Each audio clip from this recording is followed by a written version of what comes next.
গাজাবাসীর জন্য আজকে শুক্রবার প্রত্যেক মসজিদে মসজিদে বলা উচিত এবং ইমাম সাহেবদের দ্বারা সবাইকে বলা উচিত যে গাজাবাসীর জন্য সবাই দোয়া করতে। এই গাজাবাসী কত নির্মম পরিবেশে আছে, আমরা কত শান্তিতে আছি আলহামদুলিল্লাহ। কিন্তু গাজাবাসী কত কষ্টে আছে, মানুষ গাজাবাসী কত কষ্ট করতেছে সেটা বলার বাহিরে।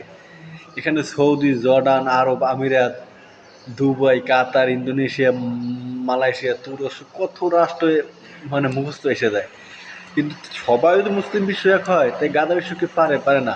আমাদের উচিত এই ইসরায়েলের বিরুদ্ধে পণ্যের ডাক দেওয়া এবং প্রতিটা পণ্য প্রতিটা মসজিদে, প্রতিটা দোকানে, প্রতিটা রাস্তায়, প্রতিটা হোটেলে, সবখানে গাদাবাসীর জন্য মানে গাদাবাসীর জন্য ইসরায়েলের পণ্য সাজিয়ে রাখা উচিত। এইসব পণ্য বয়কট করো, আর ওদের বয়কট করলে ইসলামের শান্তি পায়। ওদের টাকার কারণে তো সব কিছু হইতেছে।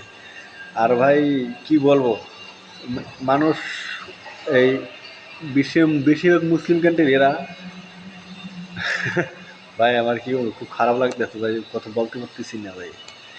বিশ্বের মুসলিম কান্ট্রিগুলো সব যদি এক হয়, আরব কান্ট্রিগুলো সব এক হয়, গাজা কি পারবো না?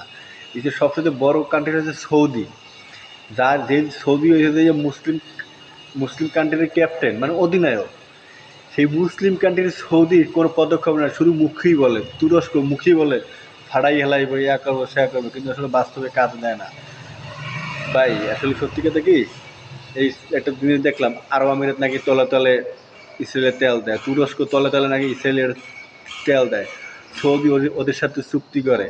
কিন্তু ইসরায়েলের সবচেয়ে পলিটিক্স জিনিসটা কি, ইন্টারনেট, মানে ইন্টারনেট জগতে যেগুলো আছে, ওই ইন্টারনেট কাহিনী ওরা ব্যবসার দিকেই আছে, যে পলিটিক্সটাই আলাদা, আমেরিকা আছে।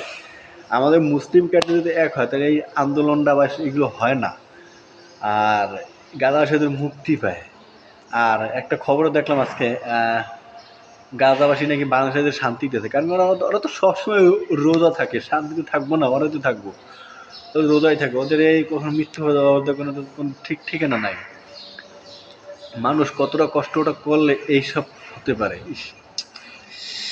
আল্লাহ, এই গাজায় এক সময় ইহুদিরা ছিল রোহিঙ্গা, এই রোহিঙ্গা থেকেই এরা আস্তে আস্তে আস্তে আস্তে দখল করলো।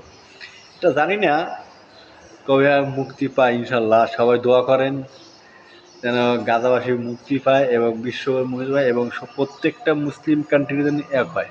প্রত্যেকটা মুসলিম কান্ট্রি যদি এক হয়, তাহলে সবাই ভালো থাকবে ইনশাল্লাহ। গাজাবাসী ভালো থাকবে, এই ফিলিস্তিন ভালো থাকবে। যাই হোক, দিন শেষে কিন্তু সবাই মুসলিম, এটাই মানতে হবে, কারণ এক মুসলিম এক মুসলিম ভাই ভাই ভাই। ধন্যবাদ। সবাই মসজিদে মসজিদে ইমামকে বলবেন সব গাজাবাসীর জন্য দোয়া করতে। আসসালামু আলাইকুম।